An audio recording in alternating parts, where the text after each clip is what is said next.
Okay, here we are. We're ready for Prime Minister's questions. This is Jonathan Starkey for Cheshire Matters. And we were hoping that Mark would be with us, but he's not able to be here.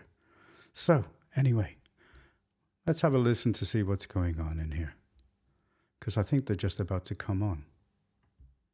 Britain, including in my constituency of Great Yarmouth, Oh, primarily on King Street, feel intimidated, harassed and abused in their own town centres. All right, let's get that up a little bit louder. Disproportionately, there he is, the great Rupert. Behaviour is committed by young Hello, foreign Rupy. men imported from cultures and religions that treat women like dirt on the bottom of their shoe. Will the Minister today commit to a national audit of street harassment, intimidation and sexual offending by nationality and immigration status, so the British people can finally see the scale of the problem? Well said, Rupert. Here we go again, Mr. Speaker. What do you mean, here we go again? That an investigation by a KC into the honourable member's conduct concluded that there was credible evidence that he had mistreated two female members in a way get that lost. Mr. Speaker, Get in a way lost. that seemed to amount to Deflect, harassment. deflect, I don't want to hear deflect. anything from him about violence against women and girls or harassment. Yeah. We now come to Prime Minister's questions. yeah. Gurinder Singh Josan. Pantomime. Mr. Speaker. Prime Minister. Mr. Speaker, the state visit by His Majesty the King is a powerful reminder of the deep and special relationship we have with the United States. He saved Mr. your Speaker, in ass this over session of there. Parliament, this Labour government has delivered the biggest my upgrade God. in workers' rights in a generation, the biggest improvement in renters' rights in a generation, and more action than any other government to tackle child poverty. At the King's speech, I look forward to setting out what more we will do to change our country for the better. Mr. Speaker, this morning I had meetings with ministerial colleagues and others. I shall have further such meetings later today. Gurinder Singh Josan. Thank you, Mr. Speaker. Can I firstly thank you for meeting with me recently to view a 1,000-paper crane folded by residents in Bearwood as a recognition of the diversity of Smethwick, in which neighbours and communities just get on with each other. Mr. Speaker, residents in my Smethwick constituency and across Sandwell benefit from the lowest council tax in the West Midlands, investment in new leisure centres, parks and all our libraries kept open. Sandwell's the third best in the country for fixing potholes, expanded breakfast clubs, free school meals and cheaper school uniform for our children. Did he say Does the Brexit Prime Club? Minister agree that this is all down to well-run Or breakfast club. Labour Sandwell Council, and the changes brought back by this government, this Labour government, opposed at every opportunity by the Tories and Reform? Yaboo Can I sucks. thank him for his work to give every child the best start in life in his constituency. And I'm very glad that this government has done more than any other government to lift children out of poverty. Mr. Speaker, thanks to our work this session, on this side of the House, we've passed laws needed to deliver more rights at work, build new homes, save British steel, clean up waterways, secure our borders, and record funding of our NHS, and so much more. Change delivered by Labour, opposed by the Tories Absolute and BS. Reform.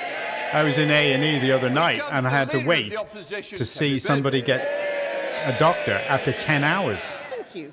Bullshit. It's the end of this session. Come on, Kemi. And what a contrast with the beginning, Mr. Speaker. Back in July 2024, those benches were full of sycophantic questions from adoring new MPs. Yesterday, the Prime Minister was reduced to begging those same MPs to save his own skin. Mr. Speaker, he's broken his promise to grow the economy. The only thing that's grown is the welfare bill. The only thing that's grown is the welfare bill. So can the Prime Minister tell us, how many more people are out of work and claiming universal credit since he took office? Will we get an answer? Mr. Speaker, she talks about what we've done in relation to raising people out of work. We have the youth guarantee that we put in place for young people. We've raised the national minimum wage thanks to our Chancellor. We've helped young people into work by cutting NHS waiting lists thanks to the work of the Health Secretary. Yeah. We put more police on the streets thanks to the work of No. the Home Secretary. And we've cut energy bills for young people, thanks to the work of the energy. No. I'm very proud of what this Labour government has delivered in the first session of this Parliament. No answer.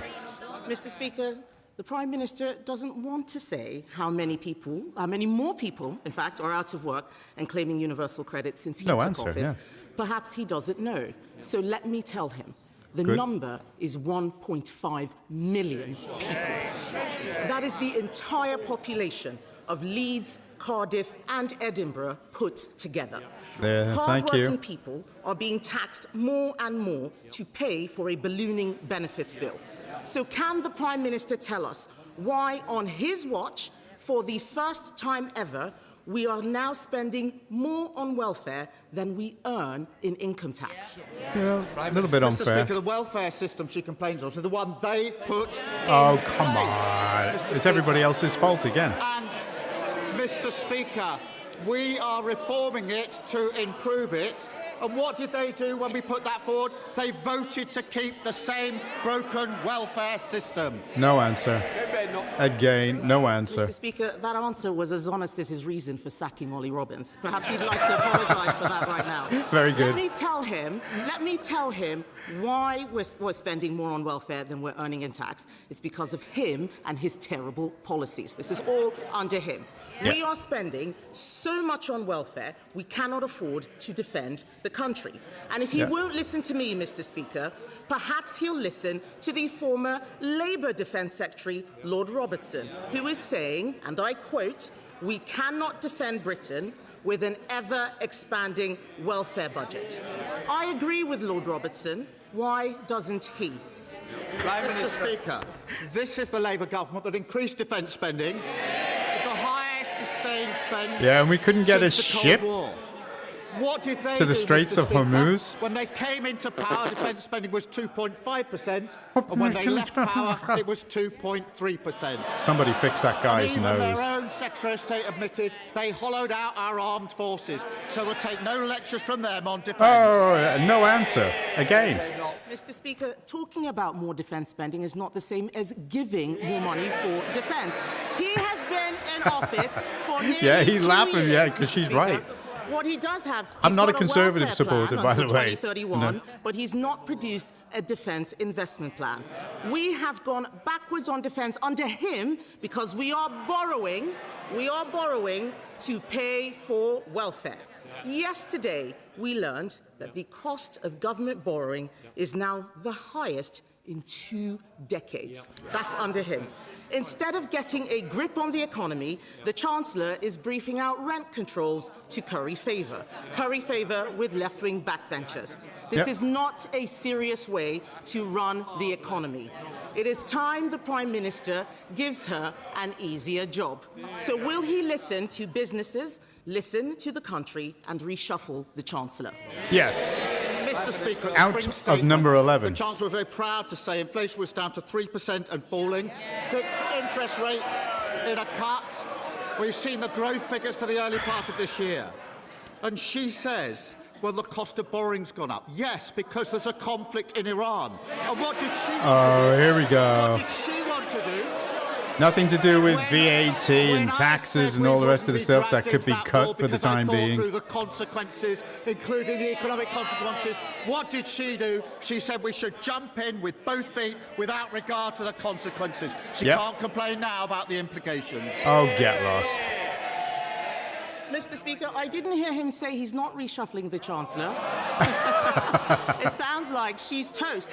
Very good. Meanwhile, the former Deputy Prime Minister is on manoeuvres. This government is like a bad episode of Game of Thrones. He's His own people have turned against cozying him. up to and all the Rayner while, again. The Prime Minister is holed up in his castle, wetting himself about a visit from the King in the North. Yesterday, Mr. Speaker, one Labour MP come on, actually Andy. said Andy that his Burnham. days are numbered. That's one of them. I Yep. wonder who it was, because they're all looking guilty as hell. Isn't the real reason, Mr. Speaker? Isn't the real reason, Mr. Speaker? Look, and he knows she's right. Mr. Speaker, isn't the real reason the Prime Minister can't cut welfare that he squandered all his political capital saving his own skin? Correct. Mr. Speaker, she talks about political games. That's what she was doing yesterday. All right. This House considered our motion and rejected it decisively because everyone saw it for what it was, a desperate, baseless political stunt ahead of the May elections. And Mr. Speaker, whilst she and they were playing games here, I was chairing a meeting in Cobra, going through the contingencies and managing our war in the Middle East. Yeah. Mr. Speaker, they think political games here is And more I was on important my than way managing to the Sainsbury's on a mission. of the war in the Middle East, which will affect every single one of their constituents. And none of them ask any questions about it. None of them want to debate it. They just want to debate silly political stunts.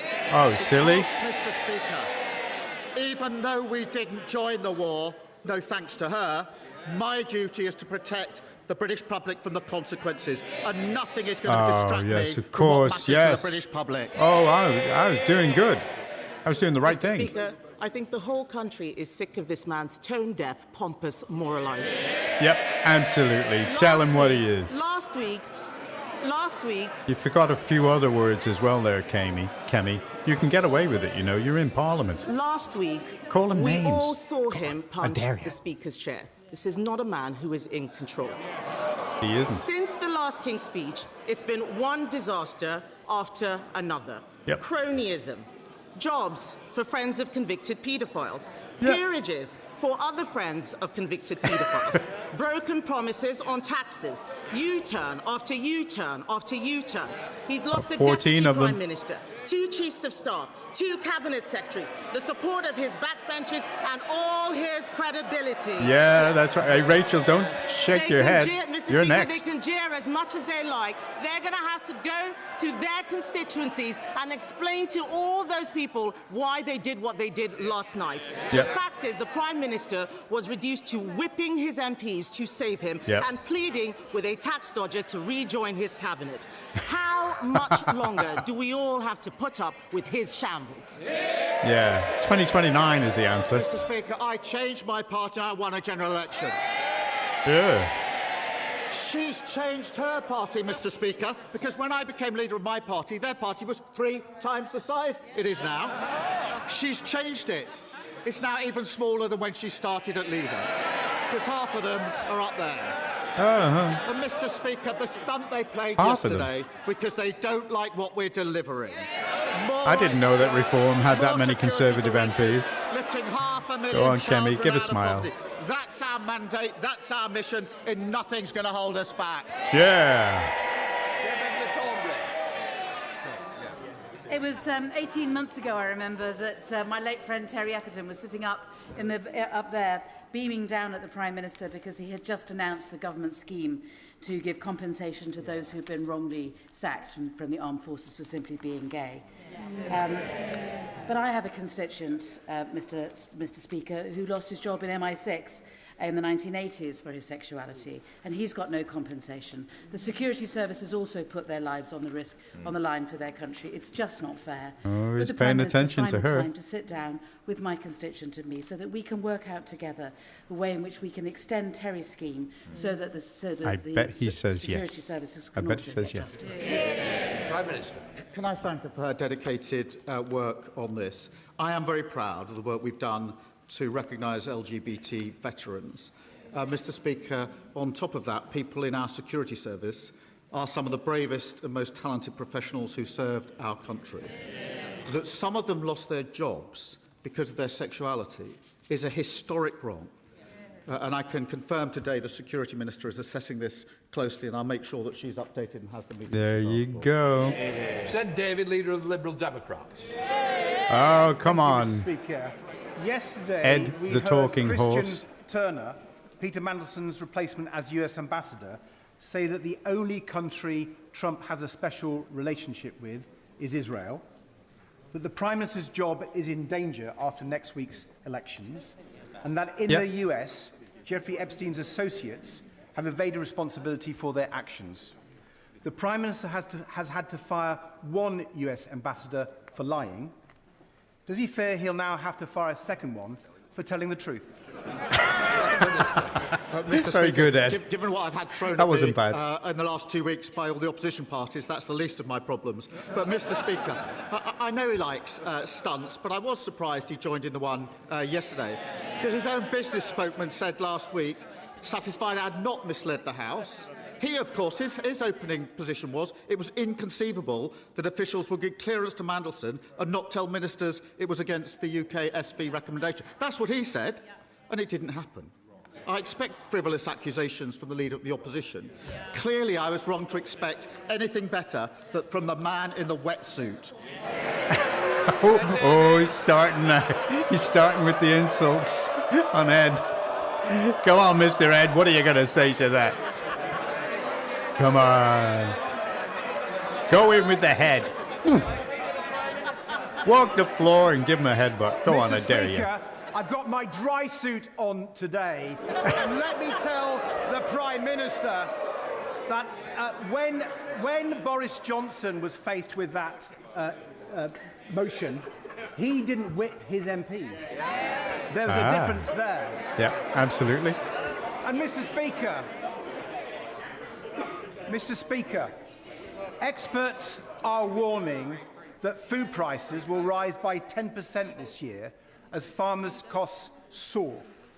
Trump's war has exposed how weak Britain's food security is. This is where under we the system fall brought in by the Conservatives, apart.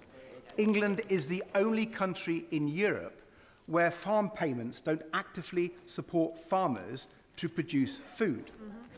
So will the King's Speech include a good food bill to fix that mistake and make sure people can afford the food they need?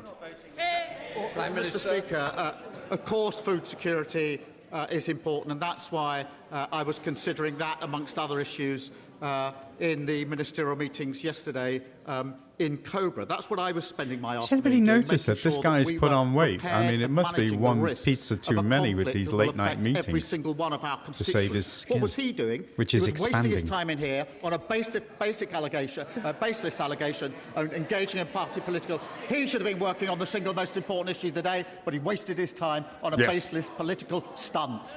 Oh, yeah. Chris Hinchcliffe. Thank you, Mr. Speaker. The war in Iran has exposed how dangerously reliant we are on imports for our food, fuel and medicine. Yeah. But the reality is that climate breakdown will make the current instability look trivial. Will the Prime Minister use the upcoming King's Speech to address this fact and redirect our economy towards food security, energy security and security in supply of our medicines? Yeah. He's absolutely right to open up the oil highlight fields, the take it real back risk off of Norway. climate change, both internationally and at home. And I'm proud, Mr. Speaker, we've restored the UK's position as a global leader on climate action. And that means cutting emissions with our carbon budget, investing £7 billion in nature All you're doing is recovery, just and outsourcing driving it ahead to with people like renewables. China. They're the right steps to protect supply chains, protect our economy and to protect working people. Oh, disappear. Mr. Speaker, depending upon results in the elections next week, this may well be my final PMQs. We won't be shedding any tears, Bald Eagle.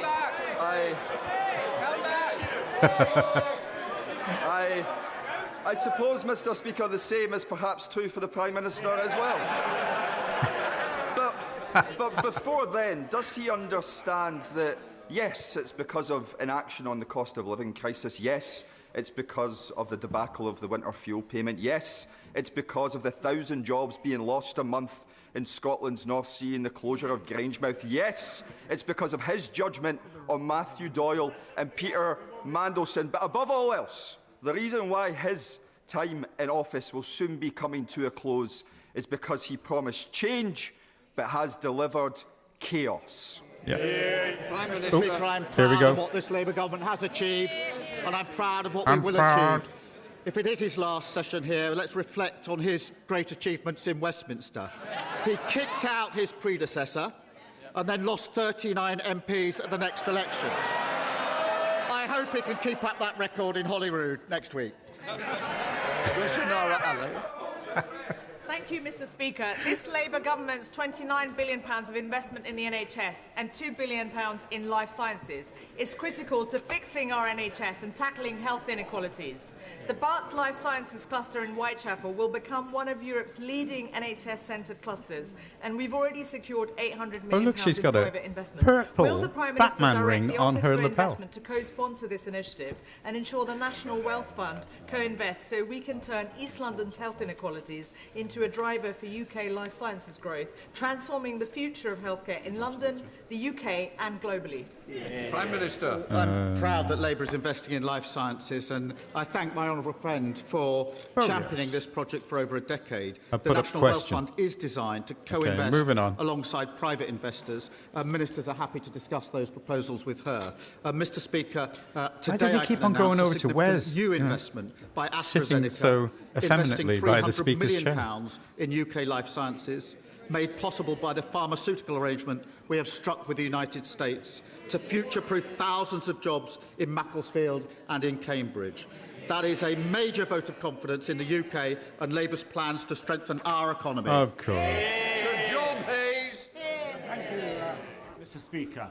In an earlier answer, the Prime Minister made clear that he understands that global uncertainty makes national economic resilience ever more important, and that energy security and food security are central to that.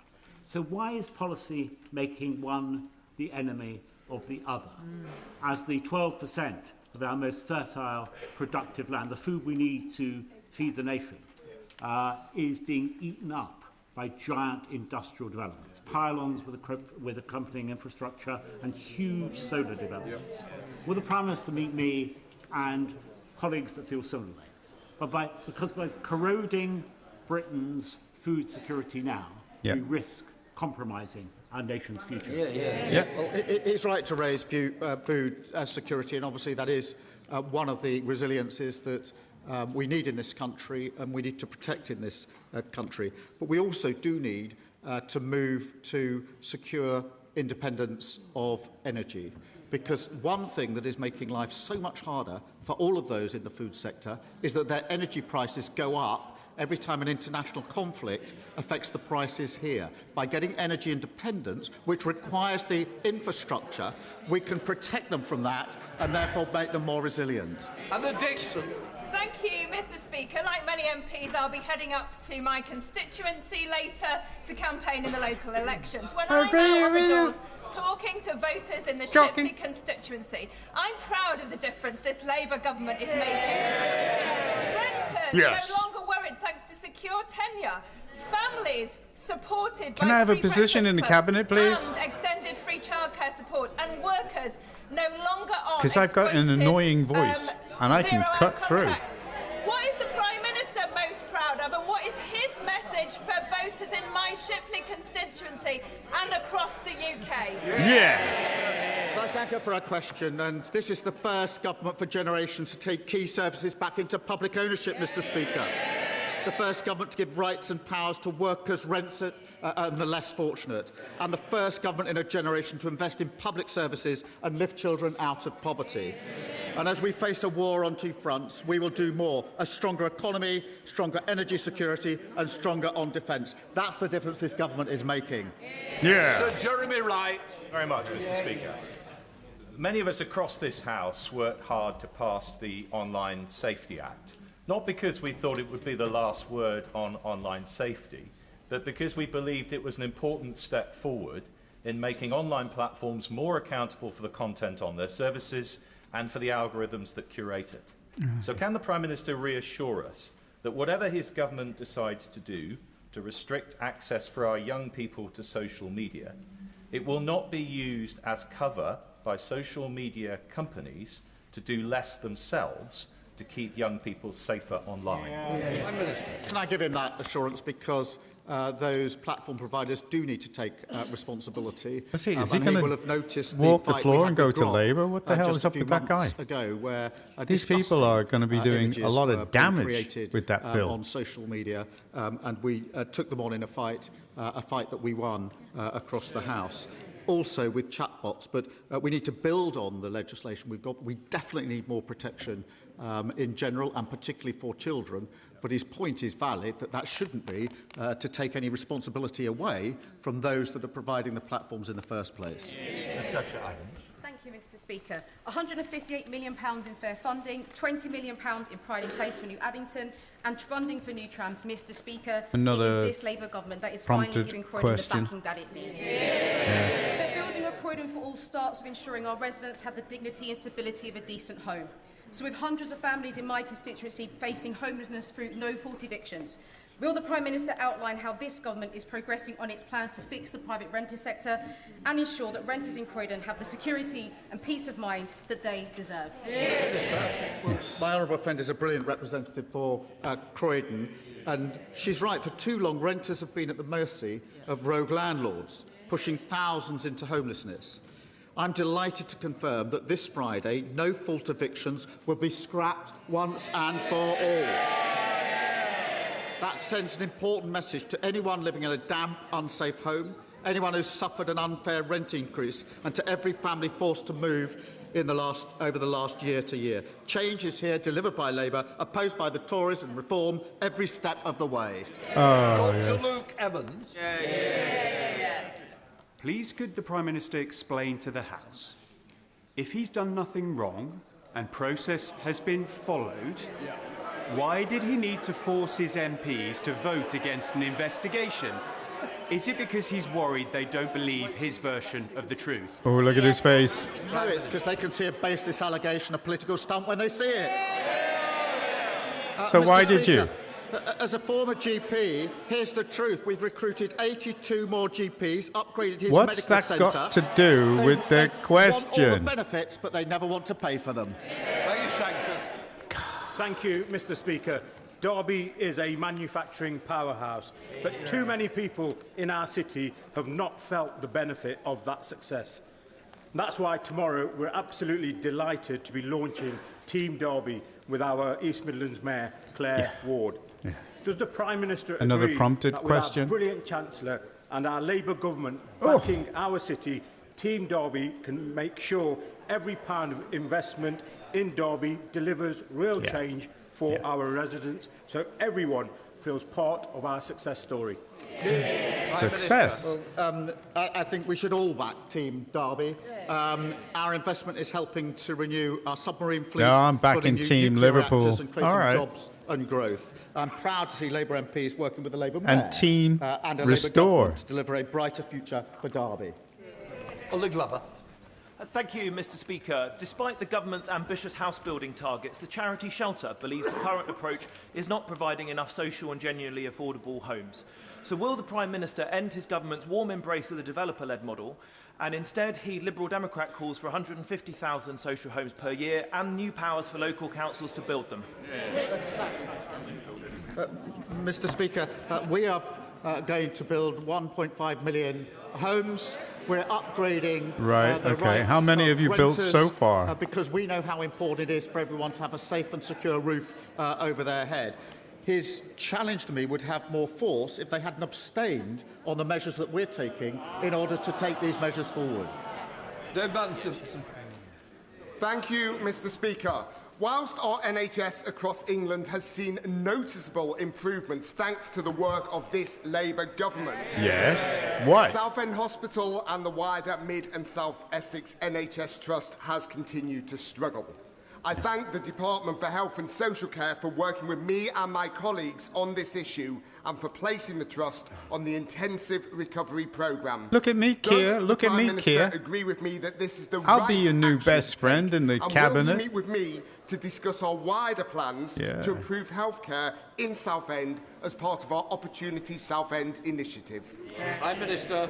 After years of failure being tolerated, failing staff and patients, our new intensive recovery programme is targeting sites that need tailored support. Mr. Speaker, there's more to do, but we're seeing real progress across our NHS. They've never heard this from a government. Waiting list lowest for 3 years. That didn't happen for 14 years. Any waiting times best for 5 years. They don't recognise any of this. You because they have didn't do any got of it. to be Fastest kidding. ambulance response in half a decade. Get And out don't there, get forget out of the your parties bubble and opposite go opposed see the record investment that what's was necessary happening for to make real. all of that happen. Especially in Thank you, A&E. Mr. Speaker. Everything international law is supposed to protect is being violated. A genocide against the Here he Palestinian is. people, the catastrophe in Sudan, the Gazification of Lebanon. Against this backdrop, the government last week closed the International Humanitarian Law Unit and stopped funding access to the CIR database of 26,000 human rights and conflict incidents across Israel, Palestine and Lebanon.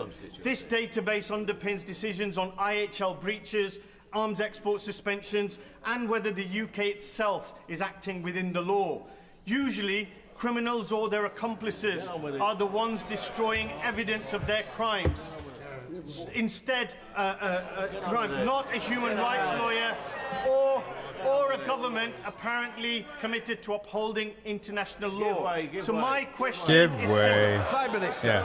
Prime Minister, Prime Minister, sir, you've taken far too long, Prime Minister. Mr. Speaker, let me reassure the House that the work of the International Law Unit has not ended. It will simply be done by a different team under a restructure. We will, of course, continue to monitor international humanitarian law in Gaza and elsewhere and invest in conflict prevention and resolution.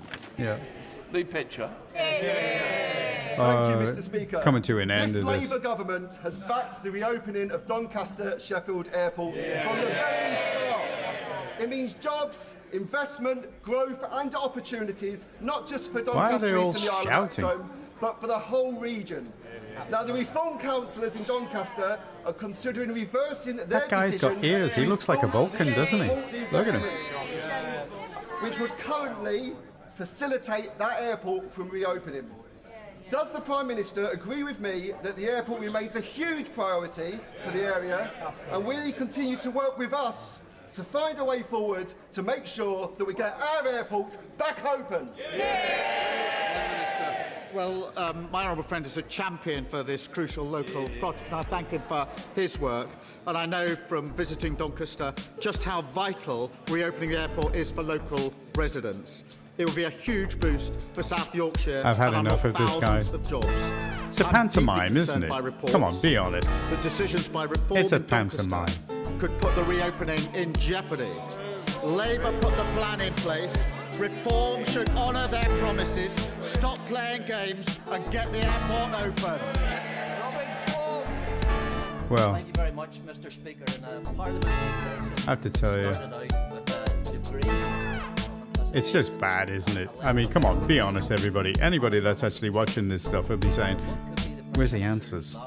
And you just don't hear them. They just don't happen. So anyway, we're back on. We're coming on later. We thought we'd actually put that on, test it out again. So we'll see you later. Bye.